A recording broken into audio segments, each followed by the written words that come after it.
तो चलिए यहाँ पे हम क्या समझना है, फ्रैक्शन। फ्रैक्शन क्या होता है?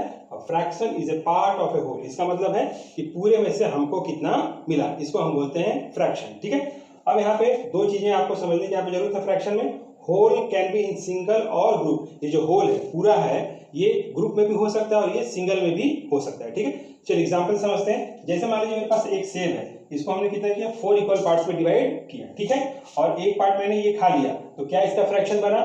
तो फ्रैक्शन यहाँ नीचे क्या लिखेंगे हम? टोटल। टोटल मतलब हमको कितना, यहाँ पे हमने इसका पार्ट कितना किया था, 4, कितना हमने खा लिया, 1, तो ये क्या हो जाएगा 1/4। तो ये क्या हो गया, हमारा होल हो गया और ये हमारा हो गया 1 पार्ट हमने खाया। ठीक है, अब ये क्या हो गया, सिंगल में हो गया। अब ग्रुप में देखिए यहाँ पे ये हमारे पास 3 पिज्जा रखे हुए हैं। ठीक है, ये 1 है, ये 2 है और ये 3 है, हमने इसमें से एक खा लिया, तो इसका क्या फ्रैक्शन बनेगा, 1, और टोटल हमारे पास कितना था, 1 2 3, ये बनेगा आपका 1/3। ठीक है, तो यहाँ पे आपको समझना है whole can be in single और ग्रुप, तो ये ग्रुप में भी हो सकता है और सिंगल में भी हो सकता है पूरा। ठीक है, नेक्स्ट क्या है, each part is divided into equal parts.